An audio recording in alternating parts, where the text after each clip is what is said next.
Hola, buenas tardes. Voy a llamar a los ponentes de esta mesa redonda para que ocupen sus sillas.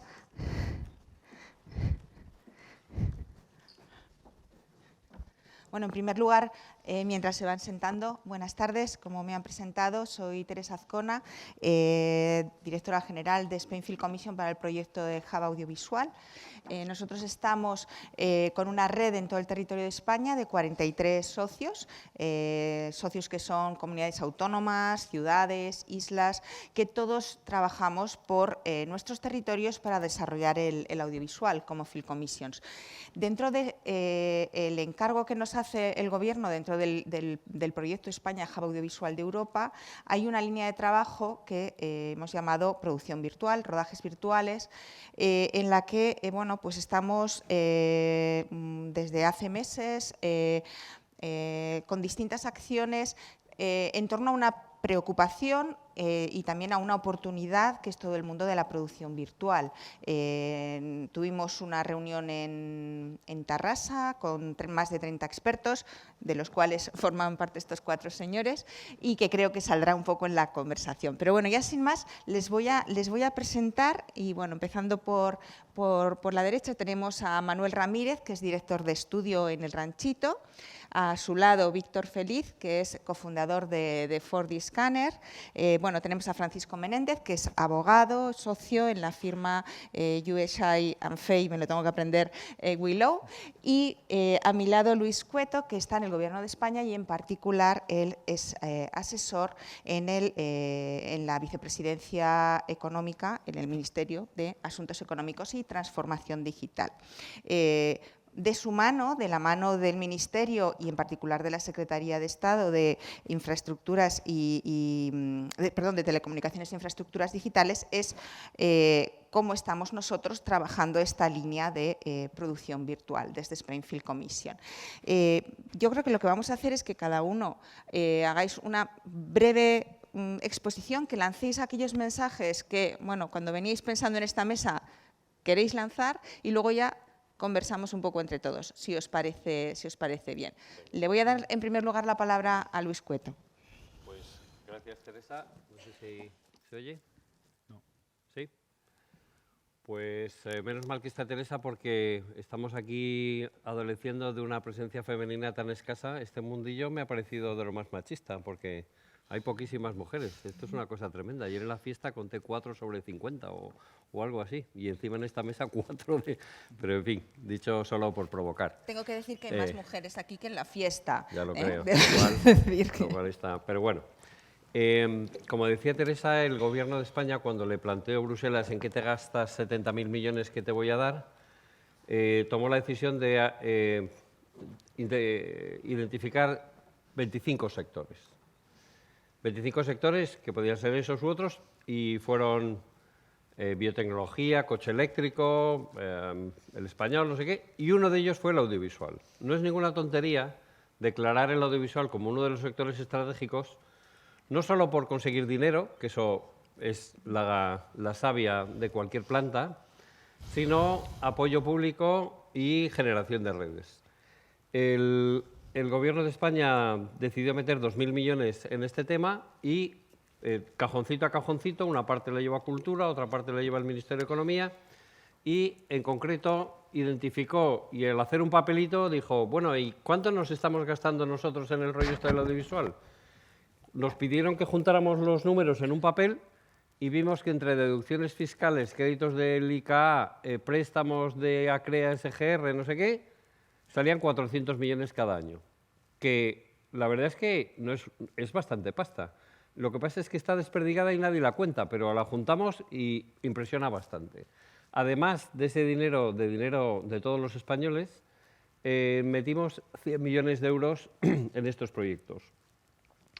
Hicimos una cosa bastante inteligente, que es quitarnos del medio, en el sentido de que decidimos que le íbamos a pasar el dinero a los que eran mejores que nosotros. Y le pasamos 30 millones al CEDETI para que financiara innovación, investigación.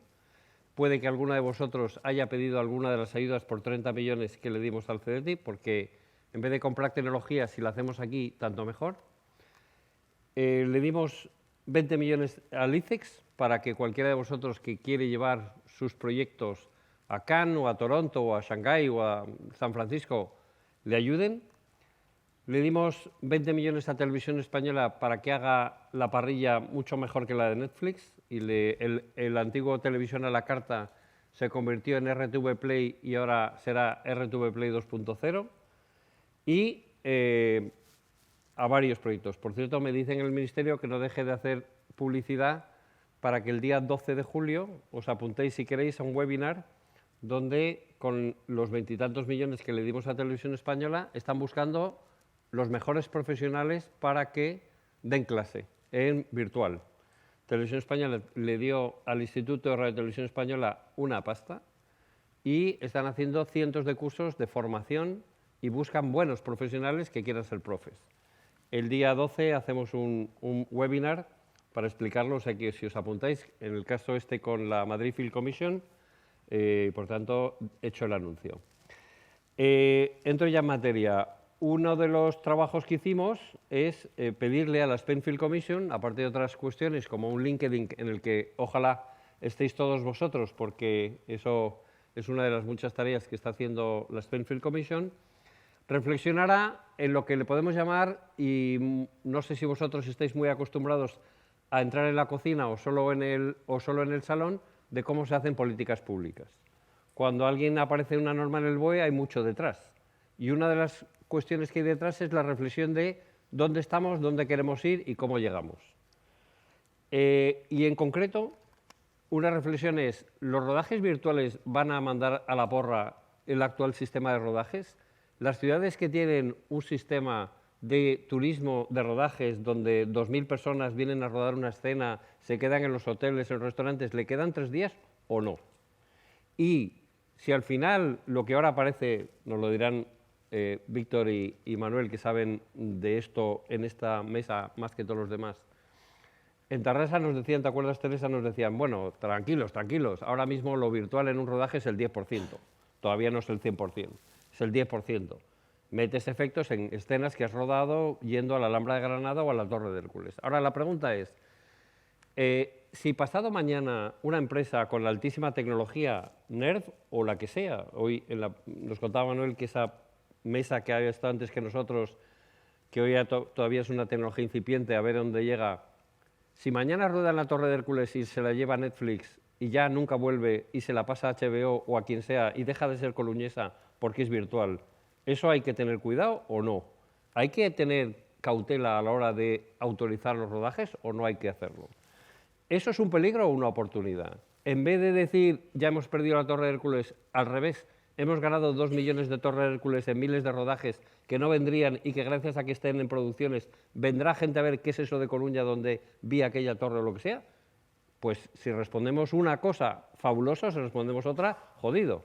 Entonces, ese tipo de cuestiones de qué implicaciones tiene, lo que queremos es buscar a 20 especialistas que lo pongan en un libro blanco, pero además, y en eso nuestro anfitrión Manuel es el que lidera con Teresa este proceso, queremos hacer ya este año, si es posible, 2 programas ya, 2 rodajes para generar algún tipo de estándar, para generar algún tipo de, así lo hicimos, costó esto, tuvo estos costes económicos, estos perfiles necesitamos, etcétera, etcétera. Ese aprendizaje con los mejores, me parece que contabais, ¿no?, con Epic Games y con la gente buena, pues es muy importante para que tengamos ya un ejemplo de, yo no sé si será la Torre de Hércules, o será el Escorial, o será el Palacio Real, o será las Bárdenas Reales, o qué sé yo. Porque los criterios son donde sea muy delicado rodar, que no te permiten nunca en la vida y te pasas toda la vida esperando que te den permiso, o donde lo que sea. Bien, hay varios criterios. Bueno, entonces, ese producto, a lo mejor con 2 tecnologías, ahora ellos nos lo dirán, y las implicaciones jurídicas que tiene, las implicaciones económicas, dónde estamos, o se ponen los mismos estímulos fiscales que tiene el cine, o estos se van, ayer Manuel nos contaba, se van a Canadá, porque aunque sea 20 bajo cero, pues ahí te devuelve mucha más pasta que aquí, y entonces esto, o nos ponemos las pilas, o todo ese rollo para nada, ¿no? Bueno, yo creo que mi intervención va a situar en contexto qué estamos haciendo, por qué esto de los rodajes virtuales nos preocupa o nos ocupa, Y también yo quiero acabar con una reflexión colateral a lo que nos ha dicho Valentín, el presidente de la Diputación, de que si esto tira, si este plató virtual, muchos de los estudiantes que están en este mundo virtuales trabajarán ahí y no se tendrán que ir a... Bueno, a lo mejor se van a Valladolid porque tú les ofreces trabajo, Víctor, pero salvo los que les ofrezca Víctor o Manuel trabajo, los demás podéis hacer vuestra vida aquí, que es maravilloso. O sea que en ese lío estamos y luego ya nos liamos a hablar. Gracias. Bueno, gracias Luis. Bueno, como estaba comentando Luis, cuando estábamos trabajando en esa reflexión, todo lo que eran los aspectos jurídicos, bueno, pues entendíamos que también merecían profundizar en ellos, ¿no? Francisco Menéndez formó parte de ese grupo de reflexión y ahora seguimos trabajando para preparar este libro blanco, que lo que al final es un libro blanco es bueno, pues poner en un documento un estado en el momento en que se redacta de todos esos aspectos, pues legales, económicos, tecnológicos, de tal manera que se pueda aprovechar todo el mundo de lo que se describe allí. Y bueno, pues ya te paso la palabra para que nos cuentes un poco tu visión de este asunto. Muchas gracias. En primer lugar, también referenciar que el trabajo jurídico no solo lo hicimos desde la firma, sino también lo hicimos con Andersen. Sí, no sé si se oye bien. Hablaba, Fran, a ver. Hola, ¿ahora? Sí, perfecto. ahora. Bueno, primero, pues por hacer una justicia ya al trabajo, este trabajo jurídico, este primer análisis jurídico, se realizó en colaboración también con Andersen, o sea, no fuimos nosotros solos, sino que fue en colaboración con Andersen. Dicho esto, básicamente lo que hicimos es un estado de la situación, analizamos un estado de la situación con diferentes normas, tanto la ley de propiedad intelectual, normativa de patrimonio existente y derecho a la intimidad de la propia imagen también, porque también estamos hablando de personas, ¿no?, en muchos casos. Entonces, bueno, básicamente, si bien es cierto que propiedad intelectual detectamos que cabía determinadas modificaciones normativas, que se plasmarán en el libro blanco y recomendaciones, también analizamos que en materia de patrimonio, evidentemente, las normativas no estaban pensadas para lo que está pasando o va a pasar. Por lo tanto, era interesante también, dentro de ese análisis, saber el estado de la situación. Ahora mismo, una obra que está en dominio público, La Puerta de Alcalá, por ejemplo, pues no tiene ninguna protección para esto, ¿no? No quiere decir que tenga protección como que hay que restringir esto o no, es una decisión que tendrá el mercado y tecnólogos y el Estado fundamentalmente.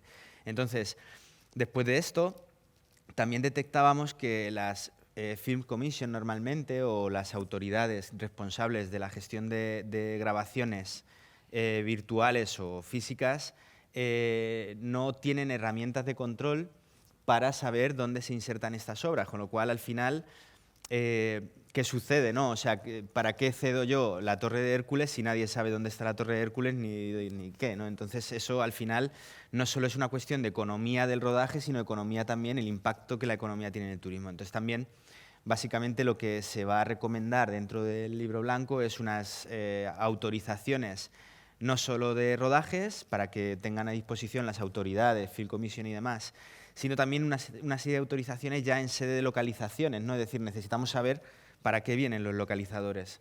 Y esto va a ser muy importante para traquear el uso de estas obras que se vayan a insertar el día de mañana. Entonces, dicho esto, van a existir recomendaciones, uno, en el ámbito comunitario, desde el punto de vista de cómo entenderíamos que deberían ser tratados los incentivos fiscales en esta nueva fase del audiovisual.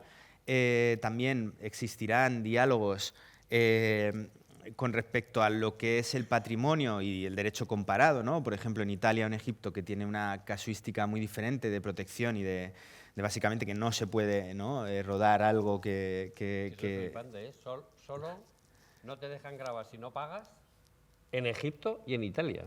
En el resto de países tú grabas y te tienen que autorizar porque pones cámaras y tal y que cual, pero lo que es grabar un edificio por ahí, si luego vas a vender algo con esas imágenes, solo está prohibido si no pagas en Italia y en Egipto. Correcto.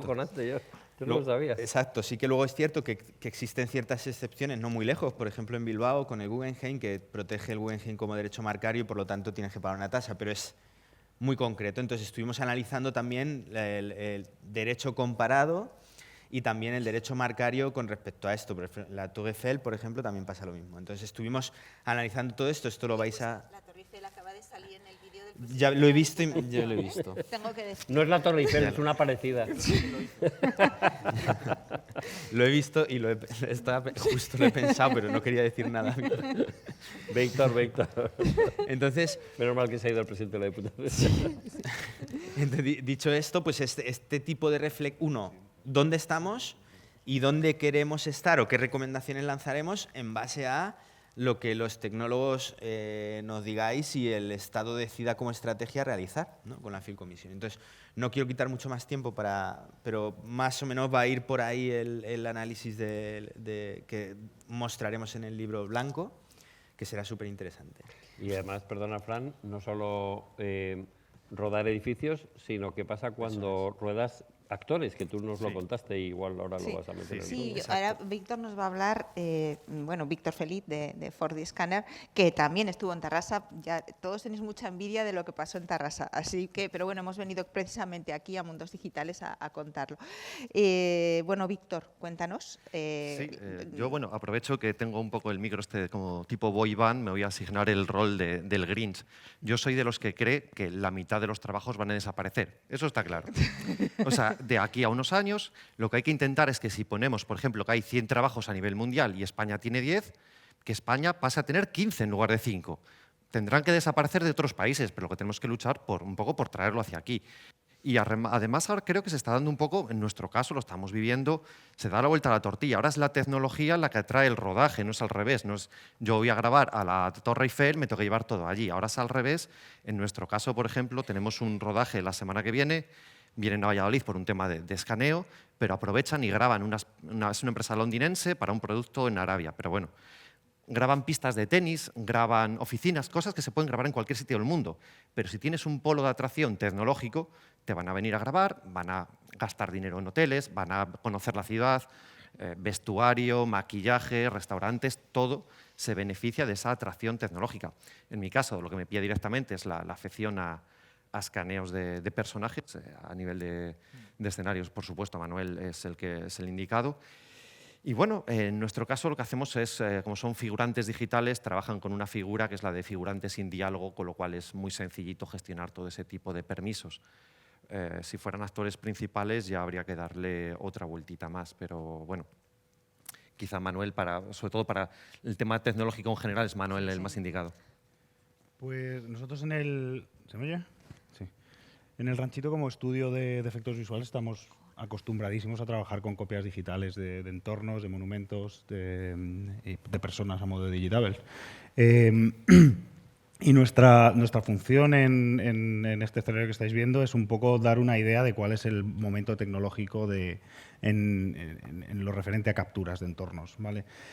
Yo el miedo que se ha presentado aquí de porque vengan a capturar es como que nos roban el alma y ya no van a volver, ya sabéis que yo no soy de esa opinión, estoy más con Víctor. Yo creo que lo que va a hacer es atraer y devolvernos esa cesión que hacemos nosotros de esa imagen de otra manera, a modo de turismo, a modo de otras producciones, porque por mucho que quieras capturarlo todo en su conjunto, no vas a poder. O sea, y aunque la palabra virtual es muy bonita, luego al final todo es mucho más terrenal. O sea, hay mucho trabajo de campo. Hacer fotogrametrías es un trabajo laborioso que cuesta mucho y está normalmente muy enfocado a lo que quieres enseñar en pantalla. O sea, una fotogrametría, pongamos de un sitio tan grande como la Alhambra, es imposible capturar la Alhambra entera. No puedes, con las técnicas que hay ahora, quiero decir, y con la calidad que necesites para colocar la cámara donde sea. Otra cosa es que tecnologías, como esta que hemos visto antes de NERF, pues sea capaz de generar, de devolverte un modelo matemático implícito, como ha explicado Andrew, en el que tú ya no estás guardando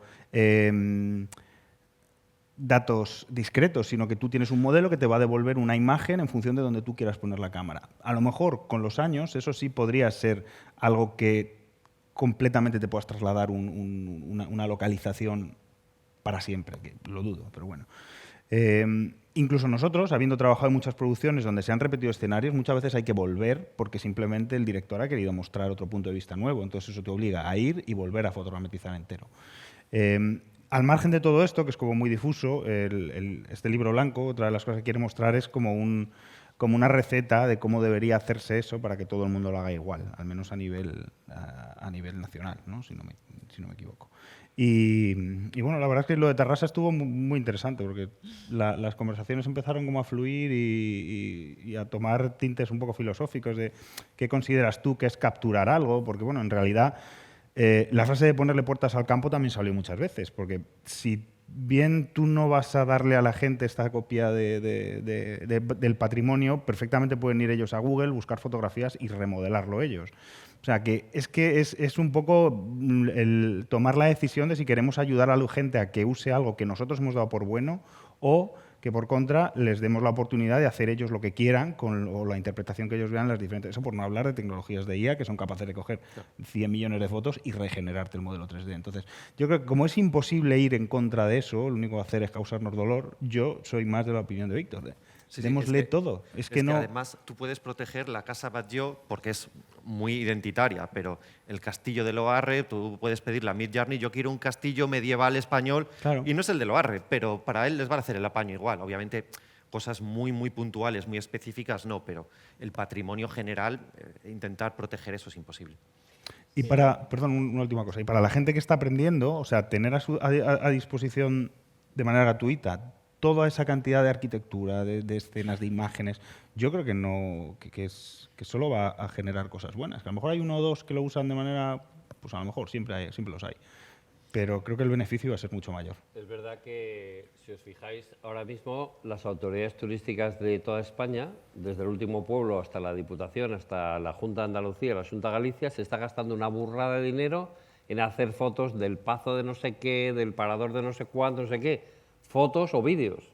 Pues a lo mejor ese mismo esfuerzo tecnológico toca hacerlo ahora en otro formato. Claro. Y esa puesta a disposición de las fotos o los vídeos y las webs y tal, pues a lo mejor hay que hacerlo en esta otra tecnología, ¿no? Sí. Porque lo que decía Manuel antes es verdad que estuvimos dando una vuelta y dice, y si tú coges la Alhambra de Granada y a ti porque te apetece le metes una torre genovesa del siglo XIV, dices, pues te tendrás que aguantar. Porque dice, no, es que no es la Alhambra, es una cosa que yo me he inspirado.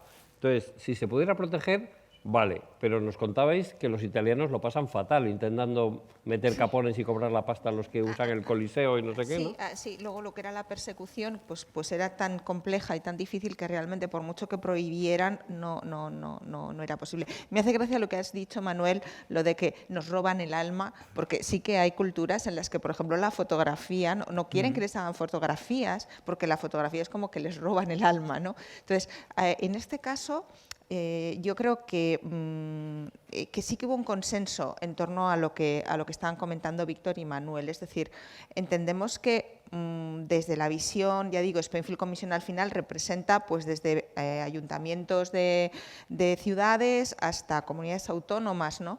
Con esta visión de hacer políticas públicas territoriales del audiovisual. Claro, dices, poner puertas al campo, si la tendencia, si el mundo está yendo en esta dirección, es quedarte también fuera de toda esa tendencia. Realmente la posición es más bien la contraria, es decir, ¿qué podemos hacer nosotros desde los territorios? ¿Qué puede hacer? Bueno, aquí está Luis, que puede hablar en nombre del Ministerio y del Gobierno de España. ¿Qué podemos hacer en España para que esto sea una oportunidad de desarrollo? Víctor, nos contabas ayer cuando preparamos esta mesa lo de Georgia, ¿no?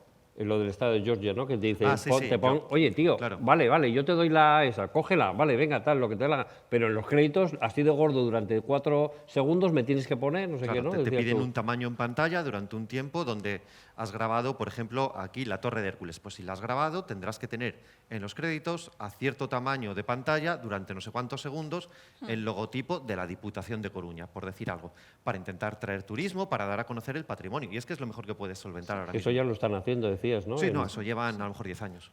Aquí, bueno, en este libro blanco no se va, digamos, a optar por una tecnología en concreto. Lo que se va a mostrar es el estado del arte, ver en el momento en que lo publicamos, que se quedará viejo enseguida por cómo va de deprisa todo, cuáles son las tecnologías disponibles, porque también las productoras quieren entender, quieren saber y bueno, pues también hay agentes en el mercado que están realizando inversiones. Bueno, pues nos ha hablado ahora el presidente de la Diputación de la inversión que se está realizando aquí para este plato virtual.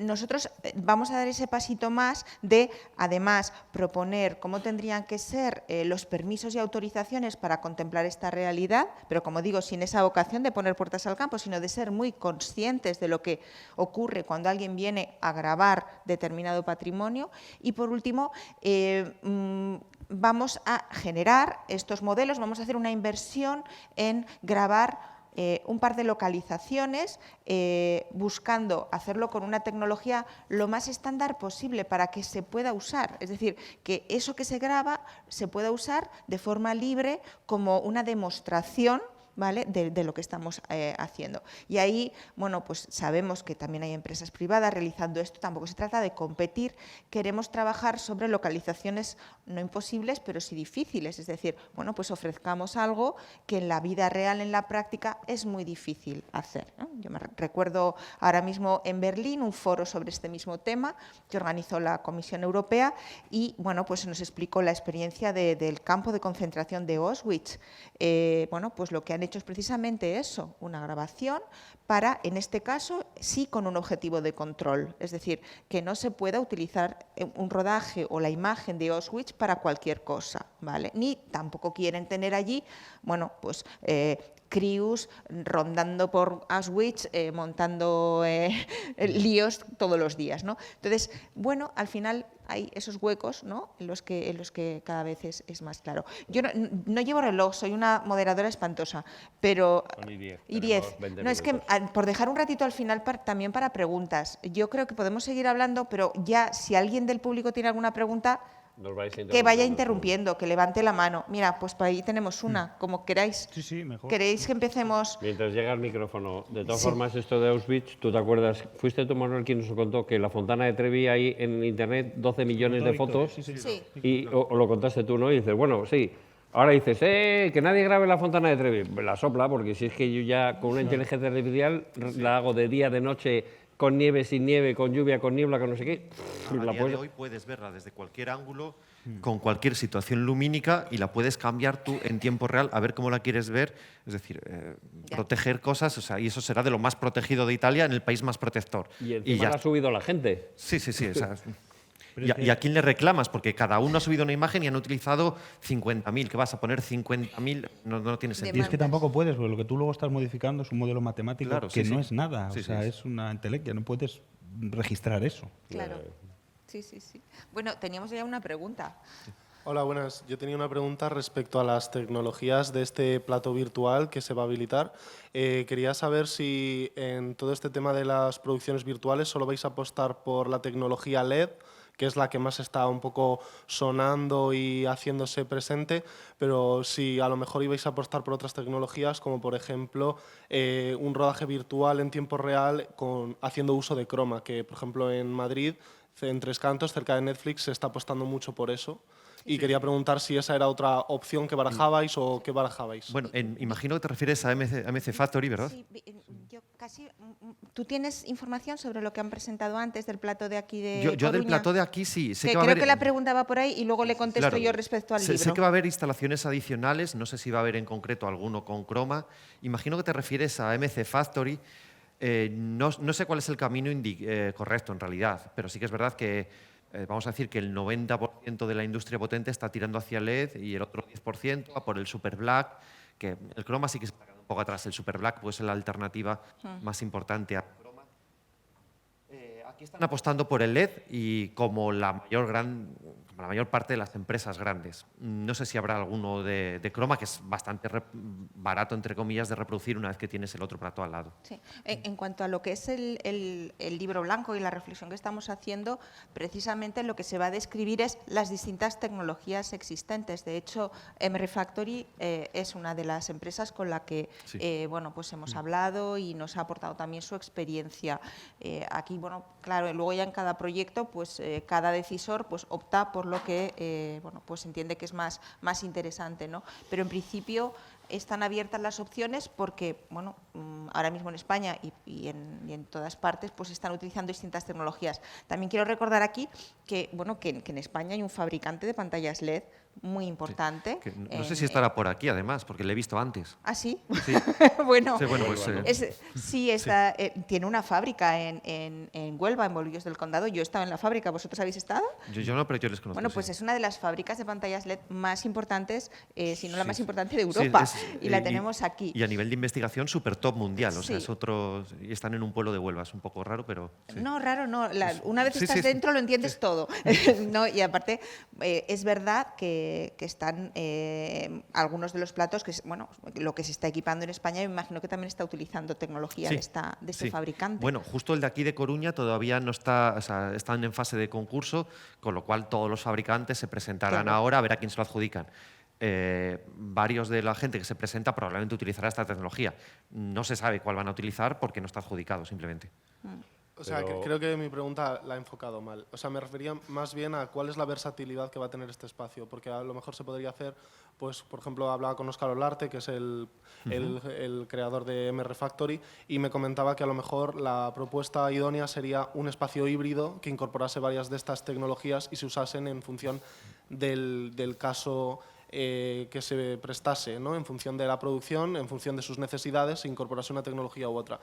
Pues es que yo, justo en ese caso en concreto, nosotros lo único que hicimos fue parte de esto del spot, con el presidente de la Diputación y demás. Si estuviera presidente o si está Manuel Mejide, que es el director Sí. de Mundos, probablemente ellos te sabrán decir más en concreto, porque yo ahí ya me pierdo. Sé que hay instalaciones adicionales, pero no sé qué es lo que contienen.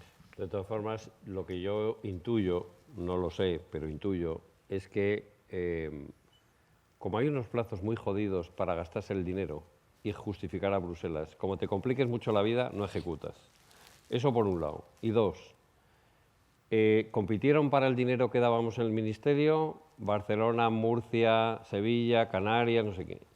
Se llevaba el dinero el proyecto que mejor puntuación tenía en garantizar que esto llegará a las pymes, que dedicará un montón de horas tal, que cobrará muy baratito, que no sé qué. O sea, no ganaba diciendo, voy a hacer la tecnología de la hostia, la mejor del mundo. No. Aquella que sea capaz de ser y garantizar y demostrar luego con datos de que esto ha llegado al sector pyme, porque para Netflix no es. Para Netflix ya tiene 3 cantos. Esto es otro rollo. Y por tanto, si yo fuera el presidente de Coruña, diría, lo que me garantice que voy a poder ofrecer un servicio mayoritario a la mayor parte de las pymes y por tanto la tecnología más usada es la que yo haría. Porque hacer virguerías y luego no llegar a tiempo, la cagas, ¿sabes? Bueno, no obstante, yo creo que aquí en la mesa no te podemos responder exactamente cómo se ha diseñado ese proyecto. Estoy convencida de que, bueno, pues igual a través de Manuel Mejide, que es el organizador de Mundos, podéis tener acceso a esa información, que en todo caso... Bueno, perdón, es que tenemos aquí un representante del clúster que no sé si puedes responder a esta pregunta, porque vosotros estáis muy implicados. La pantalla es LED, no existe, no va a existir esa parte croma. Hay otro proyecto que va a incluir todo tipo de tecnologías, pero lo que sí incluye es todo el procesado. Es decir, no es solo la pantalla, como creo que a lo mejor en el proyecto Canario es solo la pantalla, en este está la pantalla, está el techo, está el suelo, están los MUPIs laterales y están los equipos de captura, emisión de... Es decir, tus 3D los vas a poder soltar a esa pantalla desde distintas plataformas. Para el LED, a full. Es decir, la mejor resolución, la mejor calidad de pantalla es el proyecto más, digamos, más potente de pantalla que va a haber en España en este momento, pero es en esta tecnología. Sí. Bueno, ¿tenemos alguna pregunta más del público? No veo nada. No hay más preguntas. Sí, ahí tenemos una en la tercera fila. Gracias por la luz. ¿Se oye? Sí. Sí. Es ya por curiosidad, es que yo vivo en Huelva, ¿vale? ¿El nombre de la empresa que habéis dicho lo sabéis o Sí, solo el Alpha sitio? Light. ¿Cómo? Alpha Light. Vale, perfecto. Gracias. Pues fíjate que flipe que vives en Huelva y no conocías a la empresa y es puntera mundial. Sí, bueno, porque muchas pantallas vienen de China y con unos plazos de entrega además larguísimos. Entonces, bueno, yo creo que ahí ellos encontraron un poco también ese hueco de negocio y luego en la calidad de la producción. Y bueno, y el por qué está allí, es porque creo que este señor es de allí y le honra haber hecho la fábrica Bueno, en su pueblo. Nosotros, dentro de nuestro pequeño nosotros tenemos ahora, en principio, no sé, han abierto uno nuevo en Austin, puede que sea un poquito mayor, no lo sabemos. En principio es el mayor escáner volumétrico del mundo. Y dice, ¿y por qué en Valladolid? Y digo, ¿y por qué va a estar en otro sitio? O sea, es decir, entonces yo creo que eso es el futuro, ¿no? Es decir, no el centralizar todo, sino el cada uno intentar mover un tejido empresarial en toda España. No. Claro. Yo mi pregunta al respecto del libro blanco, ¿cuándo y dónde voy a poder tener acceso a leer ese libro blanco? Y luego, ¿qué pasó en Tarrasa? Porque, claro, me siento como in media res. Lo que toda pasa esa en Tarrasa historia. se queda en Tarrasa. No, pero quiero decir, contexto, era una reunión en la que, o sea, como un titular de qué es eso. Titulares. ¿Y cuándo tendremos acceso a ese libro blanco? ¿Y a través de qué formato? ¿La web del gobierno? No sé. Pues la Spainfield Commission es la institución encargada de licitar a las distintas editoriales que estén interesadas, porque se hará en formato papel y digital, y el coordinador jurídico y los coordinadores técnicos están proponiendo que 3, 4, 5 expertos les tenemos que pedir 10, 20 páginas para que el total no sea una cosa infumable, sino algo digerible. Porque, como decía Teresa, dentro de 3 años habría que encargar otro, porque esto evoluciona muchísimo. Si todo va bien, antes de fin de año debería estar redactado. Ahora mismo no puedo responderte con precisión porque todavía no tenemos con la editorial el plazo, entonces pues sería muy aventurado. Sí te puedo contestar qué pasó en Tarrasa y por qué nos ha llevado a este punto. Claro, nosotros cuando nos encargan dentro del proyecto de España Hub Audiovisual esta línea específica de trabajo, de alguna manera ya se veía que íbamos a hacer estos 2 proyectos, estos 2 modelos para que se pudieran usar y efecto demostración. Pero quisimos hacer antes una reflexión en la que bueno, pues llamamos a personas pues, del ámbito jurídico, del ámbito tecnológico, de la parte de negocio, también nosotros, la Field Commission y nuestra visión, desde otros países, pues vinieron de Reino Unido y de Italia, y lo que hicimos fue estas 30 y tantas personas juntarnos para un día desde el punto de la mañana hasta por la noche, hablar, cambiar impresiones, que cada uno diera lo mejor de su pensamiento y de ahí han salido unas conclusiones que es lo que ahora mismo estamos poniendo en marcha. Pues, por ejemplo, ya sabemos cómo tenemos que hacer esos modelos, ya sabemos que tenemos que hacer ese libro blanco y qué temática tiene que tratar, ¿vale? Entonces, eso fue, pues de la reflexión ha venido eso. De hecho, esta es la primera vez que lo contamos. Hemos venido a Mundos Digitales porque nos comprometimos con Manuela que lo contaríamos en Mundos y bueno, pues es algo que esperamos que en breve pues pueda estar y desde luego estará a disposición de todo el mundo porque está hecho con fondos públicos y para que todo el mundo lo pueda consultar. Muchas gracias. Por aquí. Espera, que ahí tenían ahí, perdón.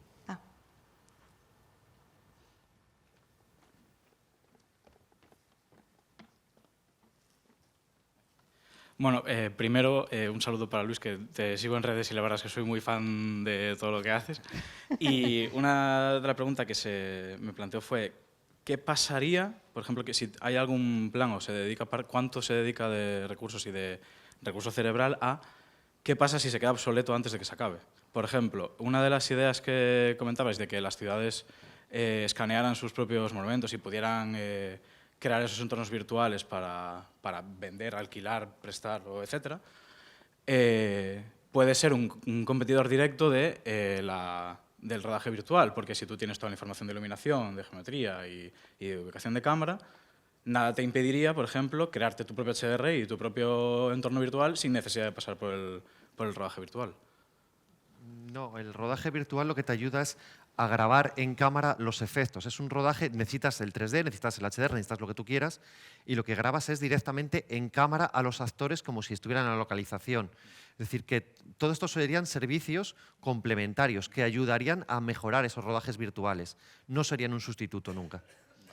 Y quizás lo que estás comentando de la competencia, esto es algo que a nosotros nos preocupa mucho. Es decir, cuando nosotros realicemos estos modelos, estamos tratando de ofrecer unos modelos en los que no estemos compitiendo con lo que hace una empresa privada. De hecho, se van a encargar a empresas, pues se pedirán ofertas a varias empresas para realizarlos. Pero claro, nosotros desde lo público no podemos chafar el negocio de las empresas privadas, al contrario, tenemos que intentar favorecerlo, ¿no? Entonces, esto que han comentado antes de que de repente pues una ciudad decida invertir en modelos virtuales, pues yo me imagino que con el mismo criterio no invertirá en algo que chafe el negocio privado, sino que lo que se hará es añadir, sumar para facilitar, ¿no?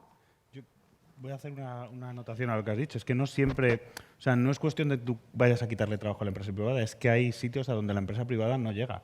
O sea, hay muchos monumentos que o bien es el Estado el que los pone a disposición de la gente, como pueden ser las fuentes del Palacio de Aranjuez apagadas y fotogrametizadas desde dentro. Ahí una empresa privada no va a llegar nunca, porque no va a conseguir los permisos. O sea, simplemente el papeleo y la burocracia se van a hundir. Resultado, no las van a usar. Si hay una producción que quiere esas fuentes y no lo consigue porque se encuentra con el paredón del gubernamental, pues no las van a usar. Si nosotros se las damos de antemano, pues es algo que ya tienes adelantado. O sea, yo os hago una pregunta a todos vosotros, con las diferentes experiencias que tengáis. Imaginaros, conocéis Quixel, ¿no? Imagino. Si Quixel tuviera a disposición de todo el mundo libremente el patrimonio nacional, vosotros como españoles, que el patrimonio es vuestro también, ¿os gustaría que eso sucediera o os daría más miedo que hicieran un mal uso de ello? A ver, a mano alzada. ¿Quién dice que sí? Pues el pueblo ha hablado. Este público está un poco sesgado, Manuel.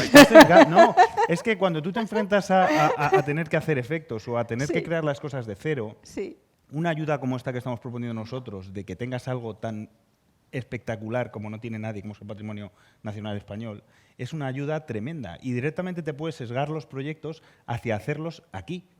Es que esa es la diferencia. O sea, es ayudar a la gente para que use nuestro patrimonio. No para que lo destroce. Y si lo quieren destrozar, que lo destrocen, porque también es negocio. O sea, coger que de repente cae un meteorito y rompe las Cibeles, pues es que si no se la das tú, la van a hacer ellos. Sí, yo creo que por culpa de Manuel, cada vez que vamos una jornada con él, retrocedemos un poco nuestras ideas iniciales de protección. Porque esto empezó diciendo, joder, Europa tiene el patrimonio y los americanos tienen la tecnología, pues ya está bien, que nos la roben y se la queden, no sé qué. Bueno, pues cada vez estamos más entregados. Y entonces diciendo, no, venga, lo mismo que ponemos calles, pues le ponemos la digitalización. De todas formas, pensar que lo que estamos haciendo es una gotita, ¿eh? O sea, si hay 2 millones de edificios en España o en Europa a digitalizar, vamos a hacer 2. Es decir, y vamos a empezar a hacer una cosita a ver qué pasa, ¿no? Pero fijaros que si hubiera estado hecho esto al nivel que a lo mejor ahora se va a poder hacer, para los que están restaurando Notre Dame sería la leche. Bueno, de hecho, una vez que se quemó, creo que tendrán planos, tendrán cosas, fotos, millones y tal. Pero creo que usaron, de hecho, pues sí, igual hay alguien aquí en la sala que sabe, pero creo que se usaron imágenes de una película para ayudar en la reconstrucción. Bueno, no sé si lo decías tú, Víctor, porque al final es una salvaguarda digital. Mira, tú tienes información. Sí. En general utilizaron también el mapa de Assassin's Creed de Francia. Fíjate. Para utilizar eso. Sí. Hay un videojuego ahora, el Plague a Tales Tale, creo que se llama. Pues esos son monumentos de Croacia y el videojuego entero está ambientado en Croacia. Pero es eso, para el tema de la Notre Dame se utilizó el mapa general que tiene Assassin's Creed Unity para recrear un poco el tema de Francia, o sea, Notre Dame como tal. Pues fíjate. Muy bien. Había más preguntas, me parece tú, ¿no? Por aquí. Un comentario relacionado. Ahora cuando Pokémon saca el Pokémon España y resulta que Galicia es un agujero negro, a lo mejor si estuvieran con más datos, ya sé que la resolución no tiene nada que ver, es una broma, pero realmente es que la España que reproducen es un chiste. Es decir, solamente reconocen determinados monumentos de Barcelona, no sé, yo creo que a lo mejor esto ayudaría. Pero yo me refiero, quería preguntar sobre el tema de formación. Ya sabemos que el Instituto de Radio y Televisión va a hacer una gran inversión, pero aquí en Mundos asistí a una entrada a un técnico, yo creo que es de Orca, diciendo, oye, vamos a montar un plató en no sé dónde, virtual, y claro, van a surgir muchas estructuras muy tecnificadas y hay poquísima gente preparada para optimizar eso a una calidad pro. Entonces, ¿cómo se va a poder ir compaginando esto? Porque la tecnología se va a implantar sí o sí, los modelos van a existir, pero luego la manera de sacarles el máximo partido y hacerlos, digamos, a nivel de lo que están pidiendo los contenidos y las plataformas, va a exigir mucho profesional, yo creo, ¿no? Entonces, ¿qué se podría hacer? El libro blanco recoge a nivel formación algún tipo de... Lo que decía Manuel, si tú lo haces siguiendo un estándar, en principio, los que hayáis utilizado Quixel, aunque cuando estabais aprendiendo seguro que la escena era horrorosa porque estabais aprendiendo, pero de repente metías 4 cosas de Quixel y esas 4 cosas estaban perfectas, el resto de la escena mal, pero esas 4 estaban bien. Los assets, los edificios, lo que hagas, si lo haces bien, pues hombre, a lo mejor el resto de la escena es fea, pero el edificio en concreto, que tú es lo que quieres defender, ese va a estar bien. Ahí, respecto a la formación, sí. Es decir, ese fondo que va a estar en la pantalla LED, y tú vas a rodar al personaje real o virtual, ¿cómo lo vas a integrar y qué técnicos se necesitan para eso y cómo se van a formar? Más factores ahí. Necesitas un buen director de fotografía, necesitas unos buenos técnicos de pantallas, o sea, es igual que con un rodaje tradicional. Quiero decir, ¿qué tiene que pasar para que un rodaje tradicional sea bueno? Pues que todos los que están involucrados sean buenos. ¿Qué favorece eso? De pantallas LED en este momento... Hay pocos, claro. Hay pocos. O sea, hace falta industria, pero estamos en el problema de siempre. O sea, ¿cuál es el problema? Que no hay gente. Hombre, también cuando haya pantallas habrá más gente trabajando, claro, ¿no? Es un poco el... O cuando haya más producciones, volviendo al libro blanco, claro, había como 3 grupos, ¿no? O 3 áreas. Y en lo que es, está el área legal, el área técnica y en el área más de negocio, se habló de incentivos fiscales, se habló de qué pasa con los territorios, las fideicomisiones, y se habló mucho de formación y de necesidad de talento. Y es verdad que eso se va a reflejar. Otra cuestión es que la solución, bueno, pues vendrá, entiendo, por distintas vías. Yo entiendo que en esos recursos que está poniendo Radio Televisión Española, esto va a tener una atención y, como digo, está claro que es una necesidad y el libro blanco lo va a reflejar. Como, bueno, evidentemente hay una oportunidad, pero para poder acometer esa oportunidad, pues es digamos, una de las restricciones tener las personas, pero como comentabais, como en cualquier negocio que crece y se desarrolla. Yo creo que es una oportunidad de generación de puestos de trabajo de calidad importante. Claro, yo voy a tirar un poco por la vía demagógica como Manuel. ¿Cuántos sois estudiantes? Bueno, ¿y a cuántos os gustaría trabajar en un plató virtual? Pues al final a todos. Y a todos les gustaría. ¿Y por qué alguien que es de Coruña no podía trabajar en un plató virtual? Pues porque no había un plató virtual. Sencillamente, aprenderán cuando crean que pueden trabajar de ello, pero si el plató virtual más cercano lo tienes en París y tú vives en Coruña, pues no te vas a poner a aprender esto. La hipótesis que yo manejo es que donde tenemos un problema es cuando queremos hacer formación reglada, porque la burocracia de la Xunta o del Ministerio, del título, de las horas, los créditos, la madre que lo parió, se te ha ido el arroz. Entonces, ¿cuál es, creo yo, el medio de la jugada? Las empresas les importa un pito tu título. Dice, ¿tú qué has hecho? ¿En qué? El otro día, cuando venía al aeropuerto, venían 2 de tu empresa del ranchito y decían, ellos, sus eras geológicas no eran de años, eran de, yo estuve en Juego de Tronos 8. ¿Y en qué año estuviste? Estuve en Juego de Tronos, no sé. Claro. Y con eso situaban la era geológica, ¿no? Bueno, pues aquí igual, yo creo que a las empresas le decís, ¿tú qué sabes hacer? ¿En qué has intervenido? No, ¿qué título tienes? No. Entonces, yo creo que esta formación muy al tajo, que la pueden hacer mejores, a lo mejor pues la SCAC, la ECAM, las escuelas estas más audiovisuales, y a veces las universidades tienen enormes dificultades por su burocracia, tiene que espabilar. Y yo creo que hay una cosa muy chula que hace tiempo que descubrí que hace en los organismos de empleo, que es lo mismo que tú te examinabas de alemán y nadie te decía en qué universidad has estado, sino es que llevo 20 años en Alemania y hablo alemán de puta madre, y entonces te daban el título, yo llevo 20 años de cámara y te dan el título. Es decir, reconocen tu capacidad, homologan tu capacidad. No, me tiro años formándome y luego me dan el título. No, llevo años currando y me dan el título porque he homologado mi formación, ¿no?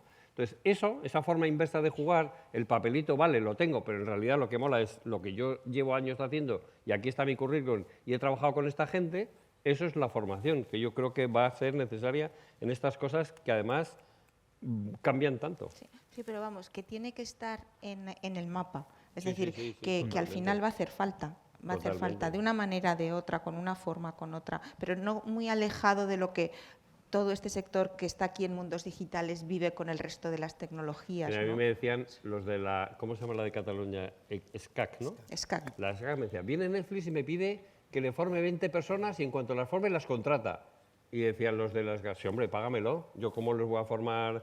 Y dice, no, yo no te pago. Y entonces había un gap ahí, es decir, yo necesito 20 personas, pero formadas. Si nadie las forma, no las contrato. En fin, y entonces ahí le dijimos, coño, pues Radio Televisión Española, darle la pasta a estos, que formen a esta gente, porque tiene 70 millones y no saben ni qué hacer con ese dinero, ¿no? Es decir, meter el dinero público en la formación que necesitan las empresas para contratar a la gente. Bueno, ese tipo de jugaditas, mientras haya dinero, es lo que tenemos que hacer.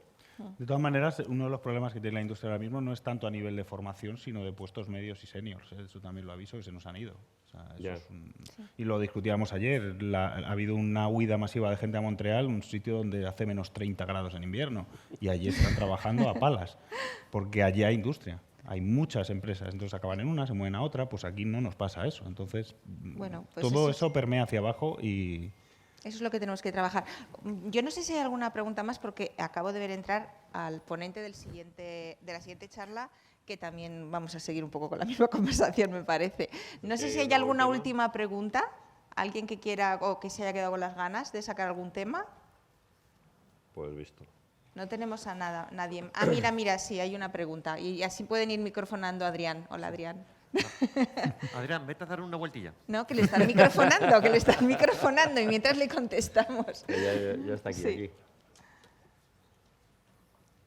Gracias, hola, buenas tardes. Yo soy Verónica Díaz de la ECAM, que bueno, Luis Cueto y Fran Menéndez me conocen. Nosotros vamos a lanzar a partir del año que viene un programa online de un poco basado en todo lo que habéis estado hablando, es que tenía que hablar, porque está muy vinculado. Vamos a lanzar una escuela online para efectos digitales y también para todas las nuevas tecnologías aplicadas a la imagen, que gracias a Luis y bueno, al Ministerio de Cultura nos han dado un empujón bastante grande para poderlo lanzar el año que viene. Y bueno, y va muy en consonancia con todo lo que hemos hablado, con todos los estudios, con todos los profesionales. Como vosotros sabéis, una de las grandes virtudes y sobre todo preocupaciones que tenemos nosotros en la Escuela de Cine de la Comunidad de Madrid es dar empleabilidad y acercar cuanto más a los alumnos con la industria, y por eso hemos escuchado todos los estudios y a muchas empresas para diseñar, que es lo que estamos haciendo, este programa formativo. Bueno, es que me he sentido muy aludida y bueno, y animaros a todos los que queráis, preguntarme por el programa, a mí y a mis compañeros, y os contamos. Pero bueno, será seguramente en otoño, daremos nuevas noticias. Aprovecho la oportunidad. Gracias. Os vais a poner las botas porque hace falta muchísima formación. Tienes toda la razón, hace falta muchísimo. Y lo que decía Manuel, para que no se nos larguen a Canadá, tenemos que dar mejores incentivos fiscales a las empresas para que se metan aquí. Porque se largan a un sitio horrible como Canadá con un frío que te pasas y por la pasta. Así que hay que rescatarlos. Sí, totalmente. Pues chicos. Bueno, vamos a cerrar ya la mesa. Muchísimas gracias por haber estado aquí y gracias sobre todo a ellos.